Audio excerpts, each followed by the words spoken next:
Hello everyone, मैं Sushmita and welcome back to my channel Sushmita royal with new vlogs. और मैं बहुत दिन के बाद मैं वीडियोस बना रही हूँ, और क्यों नहीं बना रही थी वो आपको वीडियोस लास्ट में पता चल जाएगा। और फिर ये वीडियोस है 20 जुलाई। मैं जा रही थी मार्केट जा रही थी क्योंकि 21 को मेरी बेटी का बर्थडे था। तो यहाँ पे ट्रेंड्स में जा रही थी उसके लिए कपड़ा लेने के लिए। तो यहाँ पे मैं पहुँच गई ट्रेंड्स, और यहाँ पे छोटा सा ज़्यादा कलेक्शन भी नहीं रखता है। यहाँ पे शहर छोटा है तो क्या, पटना जैसा है ही नहीं यहाँ पे कुछ। तो हम लोग अंदर इन कर चुके हैं रिलायंस के अंदर, और पता है यहाँ पे सारा घूम लिए, बट एक चीज़ यहाँ पे इस बार देखने को नहीं मिला, और वो है गोल्ड कलेक्शन और सिल्वर और डायमंड। यहीं पे रहता था बट वो नहीं है इस बार। वो पता नहीं, उसका काउंटर ही नहीं था, पता नहीं, आई थिंक कुछ हुआ होगा या फिर हटा दिया होगा। इसके जगह ये बैग सब कुछ था बट वो सब नहीं था। फिर मैं सेकेंड फ्लोर पर चढ़ रही हूँ, फर्स्ट फ्लोर पर चढ़ रही हूँ क्योंकि वो बेबी वाला फर्स्ट फ्लोर पे ही मिलता है इधर। तो मेरे को अपनी बेटी के लिए लेना था। मैं सोच रही थी ना कि उसको अगर एक दिन पहना देना तो भी चलेगा, क्योंकि उसका तबीयत ठीक नहीं रह रहा है। तो उसको मैं सोच रही थी कुछ नहीं करूं तो मैं उसको बर्थडे के दिन बस एक कपड़ा पहना दूं, बस वही काफ़ी। क्योंकि टाका भी नहीं कटा था उसका, और क्यों नहीं कटा था पूरा वीडियोस देखिए क्या हुआ था। जो मैं वीडियोस नहीं बना रही थी सब कुछ आप देखिए वीडियोस, तब आपको पता चल जाएगा कि क्यों नहीं मैं बना रही थी और नहीं बना रही थी वीडियोज़। इसके लिए सॉरी, हिम्मत नहीं हो पा रहा था।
ये जो ड्रेस दिख रहा है ऑरेंज टॉप और वो शॉर्ट्स वाला, तो ये मुझे बहुत अच्छा लगा। और ये पिंक वाला भी अच्छा लगा, ये कॉटन था। और ये हल्का जो पिंक है ये भी अच्छा लगा। मेरे को तीनों ड्रेस अच्छा लगा। तो आप लोग गेस कर सकते हो मैं इन तीनों में से कौन सा ड्रेस लूँ। जो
मैं बेटू के लिए 2 ड्रेस ली, फिर वहाँ से निकल चुकी। और ये दिख रहा है स्मार्ट बाज़ार, जो कि बिग बाज़ार आई थिंक बोल सकते हैं उसको। और फिर मैं यहाँ से चली, उसके लिए खिलौना भी लेना था, उसके लिए मैं उस दिन खिलौना भी ली थी। मैं सोच रही थी मेरी लाडो ठीक हो जाएगी तो चलो उसको मैं खुश कर देती हूँ, टाका कल कटे तो कटे, कोई बात नहीं, आज तो वो पहन लेगी। बट ऐसा हुआ नहीं। तो आगे वीडियोज़ में देखिए क्या हुआ था जो मैं बता रही हूँ। और फिर मैं यहाँ पे कंटिन्यू जा रही हूँ।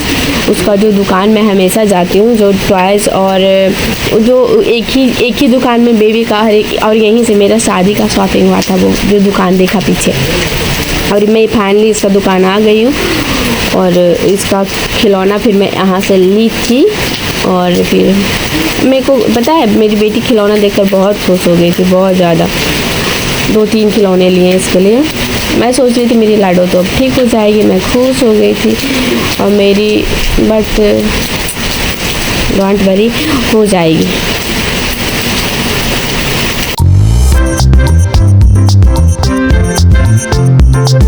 उसका खिलौना लेने के बाद फिर मैं यहाँ पे आई दूसरी दुकान। और यहाँ पे मैं क्या ले रही थी, जो भी ले रही थी घर का आई थिंक सामान ले रही थी। तो मैं इसमें आई तो देख रही थी यहाँ पे भी थोड़ा बहुत टॉयज़ था, तो मैं यहाँ पे भी बेटू के लिए टॉयज़ ली थी। तो आप लोग बस देखो और इंजॉय करो। मैं क्या बोलूँ, मेरी भी तबीयत ख़राब हो गई है। मेरे को जब मैं उस दिन बेटू का टाका नहीं कटा, उसी दिन से मेरा भी तबीयत ख़राब हो गया पूरा एकदम।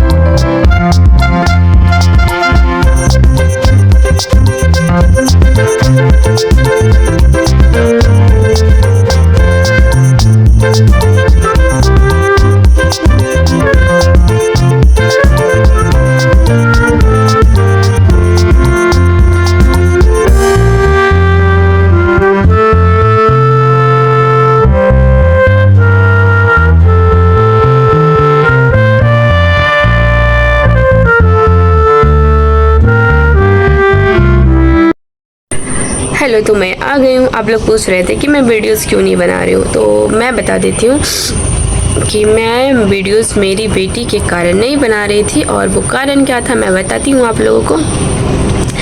वो उसका बर्थडे था 21 जुलाई को। तो मैं गई थी मार्केट 20 जुलाई को उसके लिए टॉयज़ और कपड़े लाने के लिए। तो मैं गई कि मैं कुछ भी ना करूं, बर्थडे सेलिब्रेट करने का तो मन पहले से ही नहीं था, अगर बेटा ठीक भी रहती तो भी। और क्यों नहीं मन करता है बर्थडे सेलिब्रेट करने का, मेरी नज़र में ये लगता है कि उसका 1 और साल कम हो गया, उसको हम सेलिब्रेट करेंगे, मुझे बुरा लगता है इस बात को। फिर भी उसकी बुआ बोल रही थी कि नहीं सेलिब्रेट कर लेना है। तो फिर मैं गई उसके लिए कपड़े लाने और खिलौने लाने। तो फिर मैं उसी दिन 20 जुलाई को मैं आती हूँ घर, तो देखती हूँ कि बेटा मतलब ठीक ठाक थी, वो ठीक नहीं थी। तो फिर आए, फिर मार्केट से फिर देखे उसका जो टाका पड़ा था उससे ब्लडिंग आ रहा था। फिर हम लोग अकचका गए कि ये सब हो रहा है और उसके लिए हम खिलौने और कपड़े लाए। फिर मैं खुद को कोसने लगी कि बेकार मैं गई मार्केट। फिर क्या हुआ कि फिर डॉक्टर के यहाँ कॉल किए, तो डॉक्टर बोला क्या कि कल लेके आना है। तो फिर कल मैं जिस दिन बर्थडे था 21 को, उस दिन मैं डॉक्टर के यहाँ लेकर के मतलब कॉल करी। तो उस दिन आई थिंक शाम को गई थी। तो शाम को गई तो फिर उसका बैंडेज चेंज हुआ। फिर नेक्स्ट 3 डेज़ बाद बुलाया। तो फिर से मैं गई तो बोला कि मतलब 3 दिन बाद आइएगा तो टाका कट जाएगा। तो फिर मैं गई तो भी टाका नहीं कटा। तो मतलब उससे उसका जो टाका था, एक टाका था ना, उससे उसका पानी और ब्लीडिंग आ रहा था।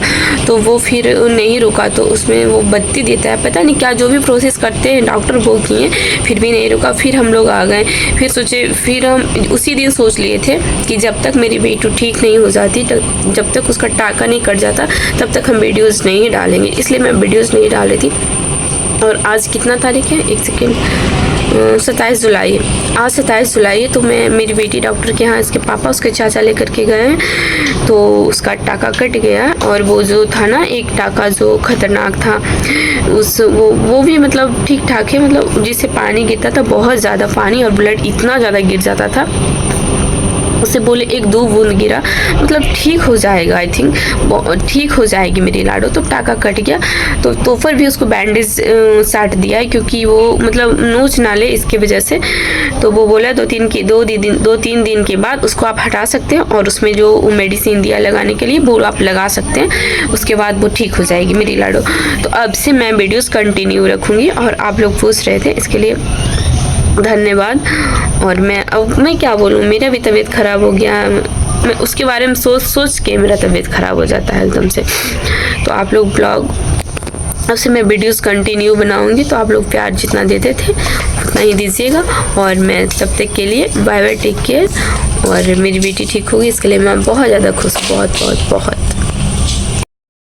ठीक तो हो गई है लाडो, बट उसको टाका तो कट गया, बट उसको बहुत ज़्यादा हम लोग को केयरफुल रहना होगा इस बात के लिए कि वो इचिंग उसको होगा बहुत, तो वो नोच ना ले। इसको लेकर हम लोग को बहुत ध्यान देना होगा मेरी लाडो के ऊपर। तो ये भी एक सोचने वाली बात है, मतलब रात को भी देखना पड़ेगा, बच्चा है वो रात को भी नोच लेगी, और वो कभी भी नोच लेगी, वो छोटी बच्ची है। लाडो जितना बर्दाश्त करती है लाडो, उतना आई थिंक असंभव है कि कोई बर्दाश्त कर लेगा, इतना कोई नहीं बर्दाश्त कर पाएगा।